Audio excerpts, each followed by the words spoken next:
السلام علیکم ویورز، آج ہم جس ٹاپک پہ بات کرنے جا رہے ہیں وہ ہے کمال عشق اور کمال بہادری۔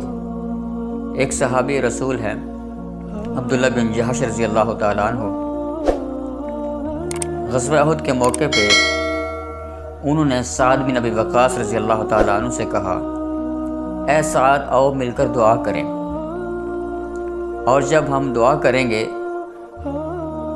تو دوسرا اس کی دعا پہ آمین کہے گا، کیونکہ یہ قبولیت کے بہت ہی زیادہ قریب ہوتا ہے۔ تو اول جو ہے حضرت سعد بن ابی وقاص رضی اللہ تعالیٰ عنہ نے دعا کی۔ دعا کا مفہوم یہ ہے،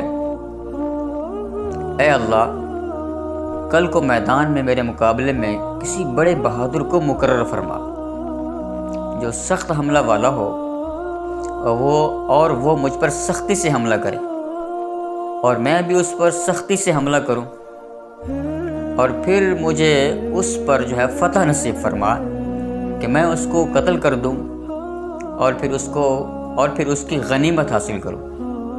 عبداللہ رضی اللہ تعالیٰ عنہ نے آمین کہہ دی۔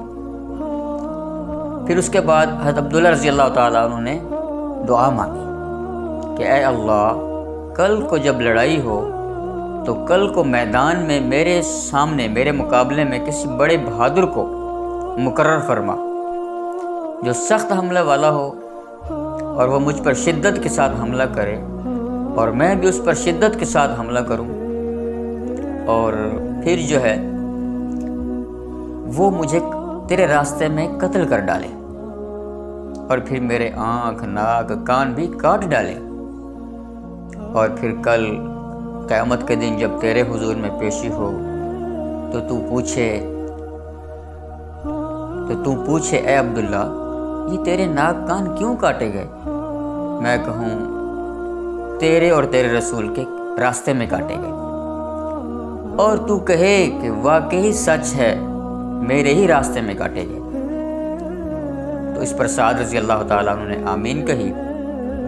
کہتے ہیں کہ دوسرے دن جب لڑائی ہوئی تو دونوں کی دعائیں ایسے ہی قبول ہوئیں جیسے مانگی تھیں۔ سعد بن ابی وقاص رضی اللہ تعالیٰ عنہ فرماتے ہیں کہ عبداللہ بن جحش رضی اللہ تعالیٰ عنہ کی جو دعا تھی وہ میری دعا سے بہتر تھی۔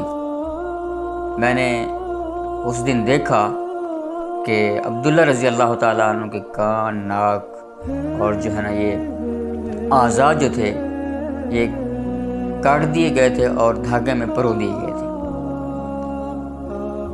کتنی صحابہ کرام رضوان اللہ تعالیٰ عنہ مجمعین کی اللہ سے، اللہ کے رسول کے ساتھ محبت تھی، عشق تھا، اور بہادری کیسی کہ دعائیں مانگی جا رہی ہیں کہ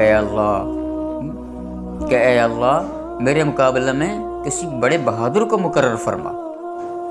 دعائیں مانگ کر شہادت کی دعائیں مانگی جا رہی ہیں، اللہ سے ملنے کی دعائیں مانگی جا رہی ہیں۔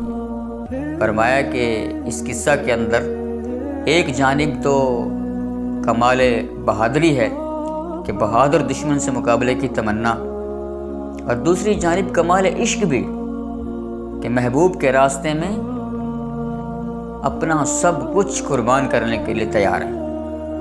اور پھر جب قیامت کے دن وہ پوچھیں کہ یہ سب کچھ کیوں ہوا تو میں عرض کروں کہ تیرے لیے رہے گا کوئی تو تیغ ستم کے یادگاروں میں، رہے گا کوئی تو تیغ ستم کے یادگاروں میں، میرے لاشے کے ٹکڑے دفن کرنا 100 مزاروں۔